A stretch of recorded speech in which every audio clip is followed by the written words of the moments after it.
Et oui, vous l'avez compris, donc c'est notre William Apollinaire Tchouki, bonjour. Bonjour Herman Rodigamega. De retour donc des bords de la lagune ébriée, il a écumé donc tout Abidjan avant de venir. En seulement 20 jours, il a réalisé le tour de la Côte d'Ivoire. C'était plutôt 15 jours. 15 jours, il a réalisé le tour de la Côte d'Ivoire. C'est mieux que Jules Verne. Donc, allez. Bonjour William, bonjour. Comment allez-vous? Je vais super bien. Comment s'est passé le séjour à Abidjan? Je dirais très bien parce que on a découvert beaucoup de choses. On a appris. On a vu des choses qu'on pourrait aussi appliquer chez nous ici, toujours pour améliorer la protection de notre cadre de vie. Et c'est justement de ça que nous allons parler aujourd'hui. Exactement. Nous avons parlé bien sûr toujours de la protection de notre environnement. Alors j'ai avec moi quelqu'un quand même qui s'y connaît bien.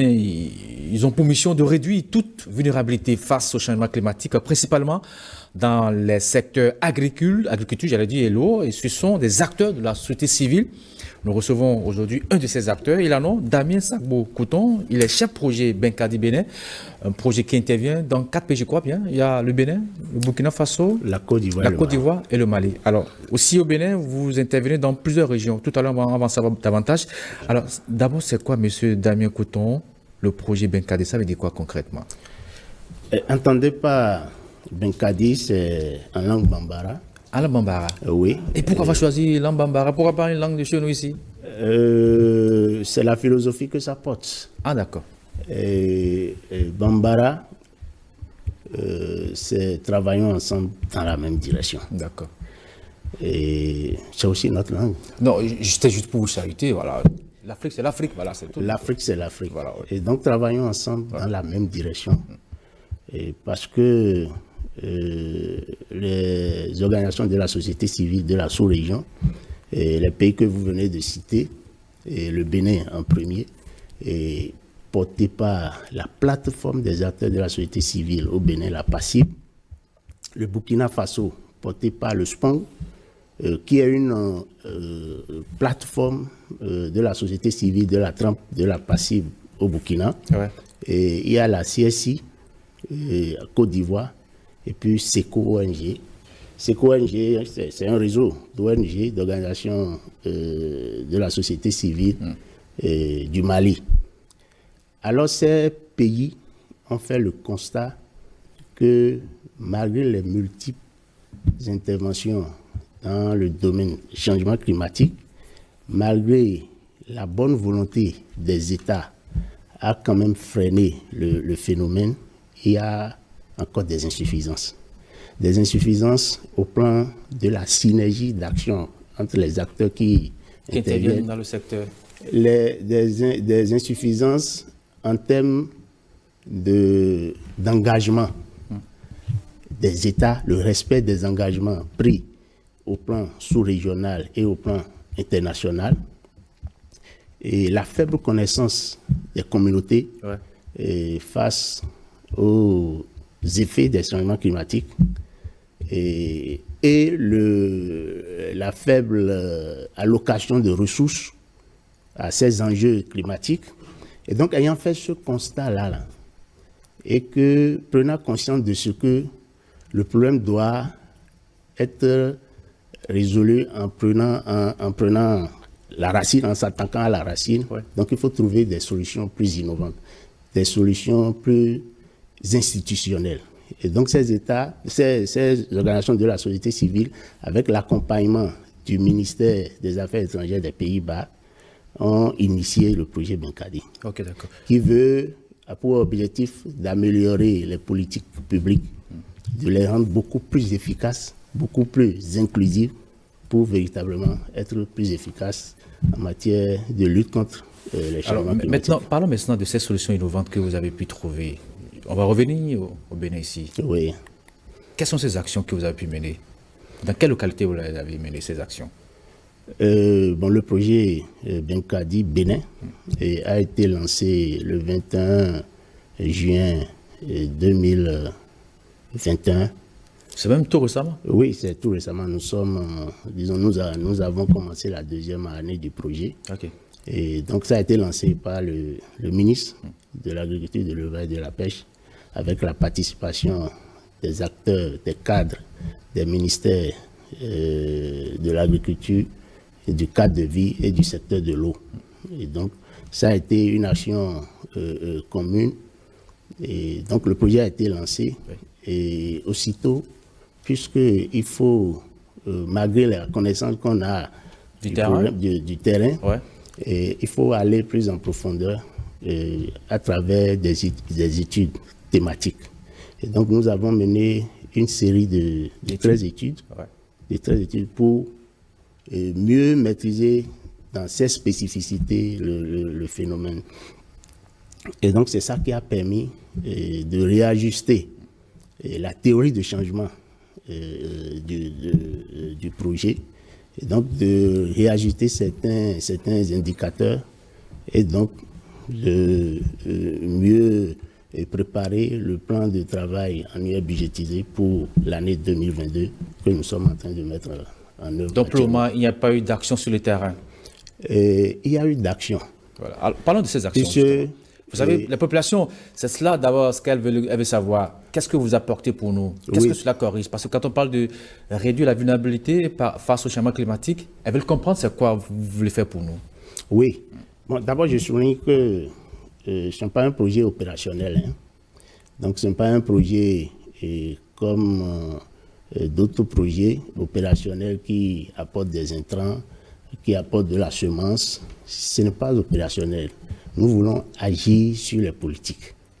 Et donc, pour agir sur les politiques, il faut emballer les communautés dans une démarche plus participative, de sorte que pendant l'identification, l'élaboration, la mise en œuvre et pourquoi pas le suivi, l'évaluation des politiques publiques, que ces politiques-là prennent en compte les aspirations profondes des communautés. Et donc, ce que nous avons fait, commencé par faire, après les études, c'est de sensibiliser les communautés. C'est de sensibiliser les communautés pour une prise en compte de ce qu'ils doivent agir, changer de comportement face à la nature. Alors, choisissons à tout hasard une localité dans laquelle vous êtes descendu pour cette sensibilisation. Donc, d'abord, puisqu'on ne peut pas faire sans impliquer les collectivités locales. Et le projet AGIR intervient dans 10 communes, 5 régions, la Liborie, Malanville et puis Karimama, les collines d'Assa et puis Ouessé, le Zou, Zakota et puis Ouehi, Louémé, Dangbo et Agégué, et puis le Mono, Grand Popo et Atiémé. Ça fait les 10. Donc nous avons déjà parcouru les 10 communes pour expliquer la philosophie du projet avec les 10 mairies, les acteurs communaux, les collectivités territoriales, pour qu'ensemble, on puisse aller dans la même direction en matière de lutte contre les changements climatiques. Alors, prenons le département de la Liborie. Oui. Là où on sent beaucoup plus cette pression, cette forte pression du changement climatique. Oui. Qu'est-ce qui a été conseillé aux populations? Qu'est-ce qui a été dit? Bon, d'abord, créer un mouvement d'ensemble par rapport aux acteurs communaux, donc, et faire l'identification des principaux acteurs concernés par les changements climatiques. Et donc, comprendre avec ces communautés les actions, les interventions spécifiques dans la commune et comment appelle-t-on, définir ensemble dans quelle dynamique il faut aller pour changer les comportements. Pour changer véritablement les comportements. Et ce que je voudrais souligner également, on a dit améliorer l'efficacité des politiques. Et le document de référence en ce qui concerne les communes, c'est les plans de développement communaux. Tout à fait. J'ai oublié de dire que chez nous au Bénin, Et les centres d'intérêt, c'est-à-dire les défis à relever, c'est l'adaptation du secteur agricole au changement climatique Oui. et l'adaptation du secteur de l'eau au changement climatique. Avec pour stratégie l'ABE, l'adaptation basée sur les écosystèmes. Et donc il faut que les populations maîtrisent cette philosophie, cette approche d'intervention. Donc c'est ce que nous avons commencé déjà par faire. Et nous voulons à terme que davantage ces PDC-là, ces plans de développement communaux, prennent en compte les stratégies d'adaptation basées sur les écosystèmes. Est-ce que les collectivités locales comprennent toujours cette vision que vous voulez faire partager avec elles? Oui, je peux dire oui. C'est un début. Et nous continuons les sensibilisations. Nous allons travailler ensemble avec les communautés, les collectivités. Mais déjà, les premiers indicateurs que nous avons eus augurent d'une bonne perspective. Alors, Monsieur Sagbo Kouton, vous étiez aussi à la COP15 en tant que participant pour la société civile. Oui, donc, ils disent que les résultats sont mitigés. Est-ce que vous aussi, c'est cet avis que vous avez? Les résultats mitigés, ça dépend de l'objectif de chacun. C'est-à-dire? Nous, au Bénin, en tout cas la société civile du Bénin, nous avons préparé la COP. Nous avons préparé la COP sous le lead conjoint de la PACIB, de l'île de Paix et de OBEPAB. Et nous avons réuni toutes les organisations de la société civile pour préparer la COP.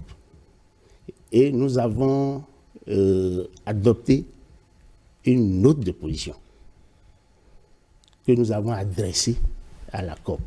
Et cette note de position a été prise en compte dans les déclarations finales.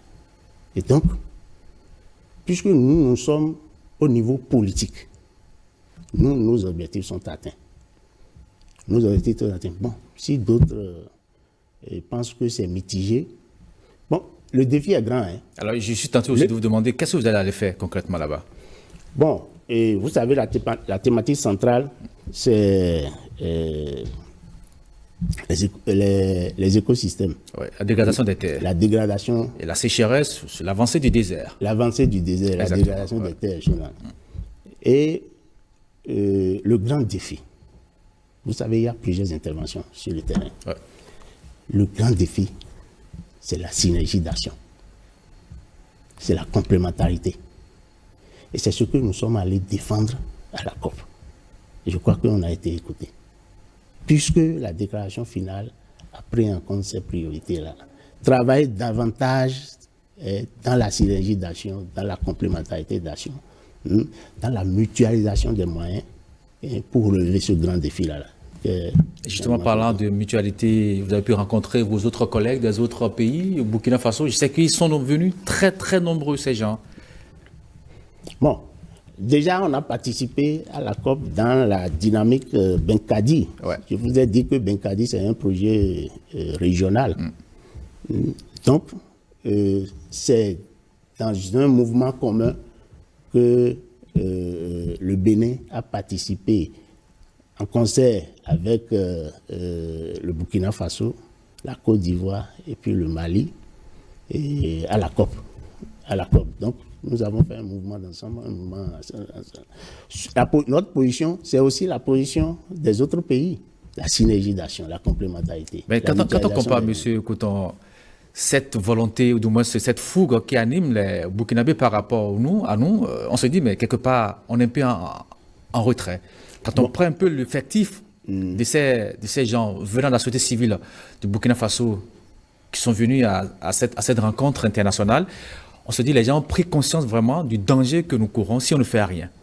Oui, et il faut dire aussi, il faut être honnête pour dire que le Burkina Faso, par exemple, a une longueur d'avance chez nous en matière de participation à ces rendez-vous climatiques. Et donc, c'est la raison pour laquelle on a vu une forte mobilisation de la société civile. Le Bénin a commencé. Je veux parler de la COP 15, hein, et la COP de désertification. Ouais. Donc, le Bénin a commencé et nous avons pour ambition de resserrer les rangs d'abord au niveau du Bénin. Donc, c'est pourquoi on a prévu d'abord restituer la COP. Ouais. Quels sont les résultats engrangés? Justement, quelles sont les perspectives? On veut aussi savoir ces résultats que vous avez pu engranger, M. Coutan. Bon, d'abord, c'est parler des enjeux du Bénin. Ouais. L'adaptation du secteur agricole aux effets des changements climatiques et l'adaptation des ressources en eau au détriment avec comme fil conducteur la stratégie basée sur les écosystèmes. La stratégie basée sur les écosystèmes. Et comme le Bénin est un pays côtier, comme la Côte d'Ivoire, c'est d'abord de voir les échanges d'expériences entre les deux pays, les spécificités qu'on peut partager. Donc, chacun apprend de l'autre pour résoudre les problèmes qui, quelque part, sont similaires, même si chaque pays a ses priorités. Pour la Côte d'Ivoire, c'est la question d'érosion côtière. Et vous savez, avec l'effort que le gouvernement a fait, je remercie au passage le gouvernement béninois et à sa tête le président Passy Talon pour la volonté politique en matière de lutte contre l'érosion côtière. Ce n'est pas encore le cas, tout à fait le cas en Côte d'Ivoire. Et donc, ils ont pu apprendre de nous. Ouais. Vous voyez, comme nous aussi, en matière de comment on appelle décision de restauration, de protection des forêts, des forêts, on a appris les deux. Donc, c'est des échanges de connaissances. Donc, le Mali et puis le Burkina, c'est des pays sahéliens. Donc, mutuellement, ils se sont, comment appelle-t-on, ils ont appris l'un de l'autre. Ok. Je sais qu'elle demande aussi beaucoup d'impatience pour poser d'autres questions par rapport à la COP. Il y a le gros dossier sur la COP qui nous attend donc dans le débat. On va y revenir parce qu'il y a un gros dossier. Bien sûr. Des ONG très discrètes. Les informations sont là. Nous avons contacté les sources qui ont listé les informations. Donc, on va les sortir tout à l'heure. J'espère que M. Coutan va rester avec nous pour le forum de discussion. Avec beaucoup de plaisir. Absolument. Ce sera avec beaucoup d'enthousiasme que nous allons pouvoir mener le débat tout à l'heure avec Alain Toussounon qui sera également avec nous. Donc, nous allons finir. Est-ce que le temps nous permet encore? Absolument. Une dernière question? Oui, on a alors, encore. C'est quoi les perspectives? C'est vrai, après cette rencontre planétaire, c'est quoi les perspectives pour Benkadi, Bénin, aussi Benkadi de la sous-région? Les perspectives, c'est d'abord renforcer la recherche, action, et renforcer, n'est-ce pas, les sensibilisations des communautés et agir pour le renforcement de capacités de ces communautés à la base et faire les plaidoyers nécessaires pour bouger les lignes. C'est pourquoi nous avons prévu, comme suite à la COP, une rencontre de la société civile pour restituer, pour apprendre et donc pour mieux planifier la COP prochaine. Donc voilà un peu, bon, toujours dans la dynamique de mise en œuvre du projet Benkadi. Nous avons un PTBA que nous mettons en œuvre. Pourquoi vous avez dit déjà un PTBA? Ça veut dire quoi, PTBA? Plan de travail annuel budgétisé. Bon, vous savez, nous, on ne comprend pas trop les... et dans les prochains jours, on a une rencontre de la société civile avec le ministère du cadre de vie et le ministère des ressources en eau. Et donc, le ministère de l'eau et des mines. Le ministère de l'eau et des mines. Et pour discuter, parler dans quelle mesure la société civile peut être davantage impliqué et jouer pleinement sa partition. Vous le dites que vous n'êtes pas souvent entendu, vous n'êtes pas souvent associé à ces actions. Il y a des spécificités. Ce n'est jamais suffisant. Il y a des spécificités. Est-ce qu'aujourd'hui au Bénin, la société civile est prise en compte dans les prises de décision? La société civile est prise en compte dans les prises de décision. La dynamique est beaucoup plus avancée dans le secteur agricole. Le secteur eau, ce n'est pas encore ça? Il y a encore des goulots. Il y a encore des goulots et c'est ce que nous nous attelons à corriger en prenant comment appelle-t-on, à témoin les acquis dans le secteur agricole en matière de gouvernance participative. Okay. Les acquis du secteur agricole pour améliorer ce qui se fait déjà. Puisqu'il y a la volonté politique qui est là. Donc il faut mettre à l'échelle les expériences, les acquis qui ont marché ailleurs, notamment. Donc c'est l'objectif de Benkadi. Je vous ai dit, on veut agir sur les politiques. Ouais. Donc c'est l'objectif de Benkadi. Mettre à échelle les bonnes pratiques qui ont fait leurs preuves. Est-ce que vous voyez? Donc c'est pour ça, il y a prochainement, il y a une rencontre société civile, État, entendez, ministère du cadre de vie et ministère de l'eau. Pour, de façon plus spécifique, le gouvernement vient de prendre un décret pour la protection des aires marines protégées. Ouais. Et donc, c'est un acquis.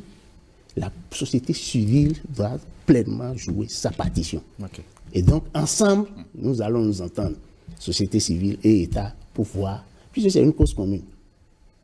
Le développement, c'est une cause commune.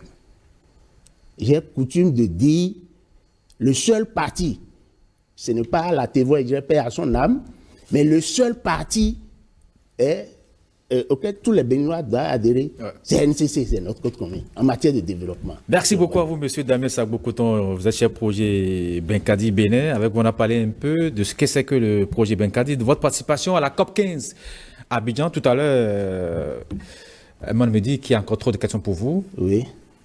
Quand le débat va commencer, on va céder la place pour le bulletin d'information. Absolument. Il est donc dans quelques petites secondes, 7 heures, partout au Bénin, 6 heures en temps universel. On va accueillir l'ami à nouveau, l'ami Jean-Claude James pour nous servir les informations d'ici.